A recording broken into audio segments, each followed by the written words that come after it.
Hi மக்களே, நம்ம முட்டை மிட்டாய் எப்படி செய்கிறேன்னு பார்க்கலாம். இது வந்து எதுக்காக பாலை வந்து அடுப்பில் வச்சு காய்க்கிறேன்னு சொன்னாச்சுன்னா, இது செய்கிறதுக்கு ரொம்ப நேரம் ஆகும். என்னென்னாச்சுன்னா, பால்கோவா செய்யணும் இனிப்பு இல்லாமல்.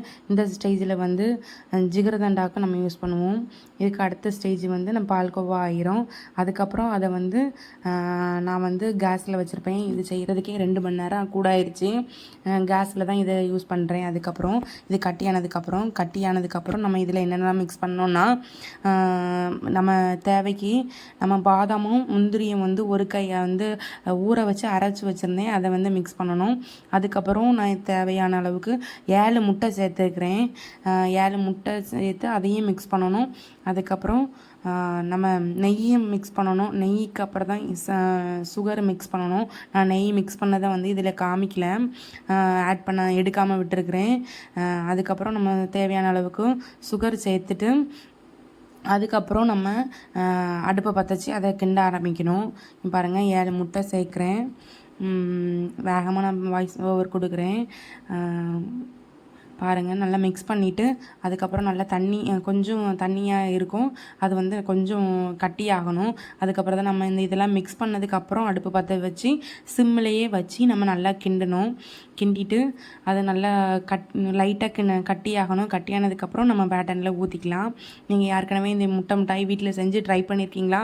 இது நீங்கள் ஆல்ரெடி நீங்கள் சாப்பிட்ருக்கீங்களா அப்படிங்கிறத, முட்டை மிட்டாய் இன்றைக்கி தான் நீங்கள் கேள்விப்படுறீங்களா, இதுக்கு முன்னாடி கேள்விப்பட்டிருக்கீங்களாங்கிறத கமெண்ட்டில் சொல்லுங்கள்.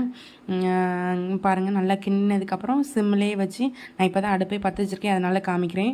இதை சிம்மிலேயே வச்சு நல்லா கொஞ்சம் கட்டியாகணும். ரொம்பவும் கட்டியாகிடக்கூடாது, அடிப்பிடிக்கையும் செஞ்சிடக்கூடாது.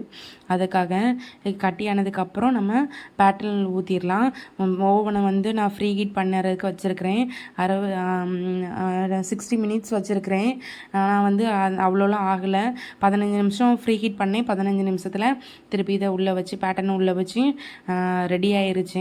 அங்கே பாருங்கள், நல்லா நெய்யை தடவி அதுக்கப்புறம் நம்ம இதை ஊற்றிக்கலாம்.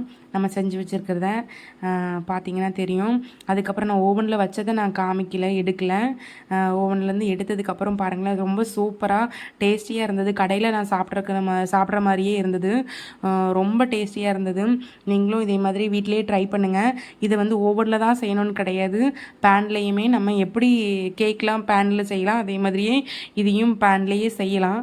நீங்களும் இதே மாதிரி ட்ரை பண்ணி பாருங்கள் எவ்வளோ கட்டியாக இருக்குதுன்னு சொல்லிட்டு. இது மிக்ஸ் பண்ணி வச்சுருக்கேன். இனிமேல் ஓவனில் வந்து எடுத்ததுக்கப்புறம் ரொம்பவே டேஸ்டியாக இருந்தது. கட் பண்ணுற பாருங்களேன், இந்த கையில் அந்த இதில் கத்தியில் ஒட்டாமலே சூப்பராக வந்தது. நீங்களும் இதே மாதிரி ட்ரை பண்ணி பாருங்கள். ஹெல்த்தியாக பிள்ளைங்களுக்கு செஞ்சு கொடுங்க, கடையில் வாங்காமல். முட்டை மிட்டாய் ஏற்கனவே கேள்விப்பட்டிருக்கீங்களா அப்படிங்கிறதையும் சாப்பிட்ருக்கீங்களாங்கிறதையும் கமெண்ட்டில் சொல்லுங்கள். உங்களுக்கு பிடிச்சிருந்தால் லைக் பண்ணுங்கள், ஷேர் பண்ணுங்கள். தேங்க்யூ.